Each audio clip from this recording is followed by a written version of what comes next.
Magandang umaga po sa ating lahat. Ako nga po pala si Roswell Kabiling, ang siyang babaybay sa lugar ng Guimaras at Iloilo. Guimaras. Noong 1966, sa bisa ng Republic Act 4667, naging sablalawigan ng Iloilo ang Guimaras na may tatlong bayan at ito ay ang Buenavista, Jordan at Nueva Valencia. Itinatag ito noong 1941. Hanggang 1992, nang itakda ng Kodigong Pamalang Lokal, Republic Act 7160, ang pagdaraos ng plebisito sa lahat ng mga sablalawigan kung nanaisin nitong maging isang ganap na lalawigan o maibalik sa inang lalawigan nito. Sa ginanap na plebisito, 86.9 na bahagdan ang sumang-ayon na maging isang ganap na lalawigan ang Guimaras at tuluyan ng mahiwalay sa Iloilo. Nagkaroon din ito ng sariling kinatawan sa kapulungan ng mga kinatawan na unang hinalal noong 1995. Kasabay ng naturang halalan, ang mga plebisito na nagpatibay ng Republic Act 7896 at Republic Act 7897 na nagtatatag ng mga bayan ng Sibunag at San Lorenzo alinsunod sa pagkakasunod. May mga lugar din sa Guimaras na siguradong papatok sa mga turista at narito ang Alibuhod Beach at ang Villa Igang Beach. Pagdating naman sa kanilang produkto ay tsak na hindi rin sila papahuli. Narito ang ilan sa kanilang mga produkto. Gaya ng mango jam, dried mango at marami pang iba. Sa kanila namang crops ay hindi rin sila papahuli dahil meron silang bag at tsinelas na gawa sa dahon ng nyug. Ang kanilang pista ay Manggaan Festival. Noon ay pagdiriwang lamang ito sa Guimaras bilang isang independent province.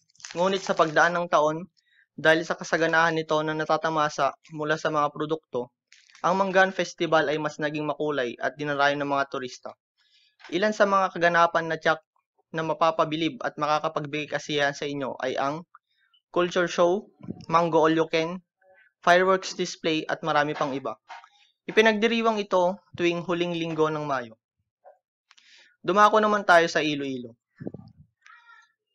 Ang Iloilo ay isang lalawigan ng Pilipinas na matatagpuan sa rehiyong Kulturang Visayas.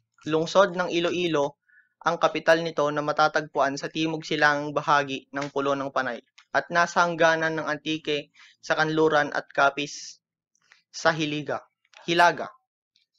Matatagpuan naman ang Guimaras sa timog silangan ng Pampang ng Iloilo at Negros Occidental naman sa ibayo ng Golpo ng Panay at Kipot ng Guimaras. Pagdating naman sa tawat kultura, kilala ang mga taga Iloilo bilang mga Ilonggo at Ilonggo din. Nagsasalita din sila ng Hiligaynon o Ilonggo ang mga tao mula sa Capiz. Hinggil sa kasaysayan nito, bilang isang mahalagang puerto, mga mestizo, ang mga maraming Ilonggo o taong may halong Kastilang dugo. Kilalang distrito ng Haro sa lungsod ng Iloilo sa kanyang buhay na mga pista. Ang kanilang wika na formal na kilala bilang Hiligaynon. Pagdating naman sa kanilang turismo ay tsak na hindi rin sila papahuli. Narito ang Conception Island at ang Pawikan Cave. Pagdating naman sa kanilang produkto ay hindi rin sila pahuhuli. Narito ang tubo, mais, nyog, saging, at marami pang iba. Ang Iloilo ay isa sa mga pangunahing pinagmumulan ng mga bigas sa Pilipinas. Bukod sa bigas, ang ilan pa sa mga pangunahing produkto na nagmumula rito ay ang tubo, nyog, mais, saging, mangga, kape at marami pang iba. Ang pangingisda ay isa ring mahalagang pinagkakakitaan ng mga taga Iloilo. Ang mga bangus at hipon ay pinagmumulan ng malaking kitang dolyar ng lalawigan. Kilala naman ang abayan ng lapas dahil sa masarap na batchoy. Ang Iloilo ay isa sa mga yamang ipinagmamalaki ng Pilipinas, hindi lamang sa yaman ng agrikultura dito, kundi sa makasaysayang pook na matatagpuan sa lalawigang ito.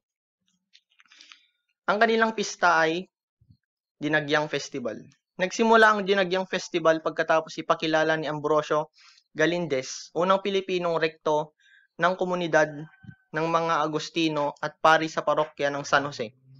ang debosyon na Santo Niño noong Nobyembre 1967. Nangyari ito matapos maobserbahan ang pista ng ati-atihan sa lalawigan ng Aklan. Noong 1968, isang replika ng orihinal na imahe ng Santo Niño de Cebu ang dinala sa Iloilo ni Padre Sulpicio Enderes ng Cebu bilang isang regalo sa parokya ng San Jose.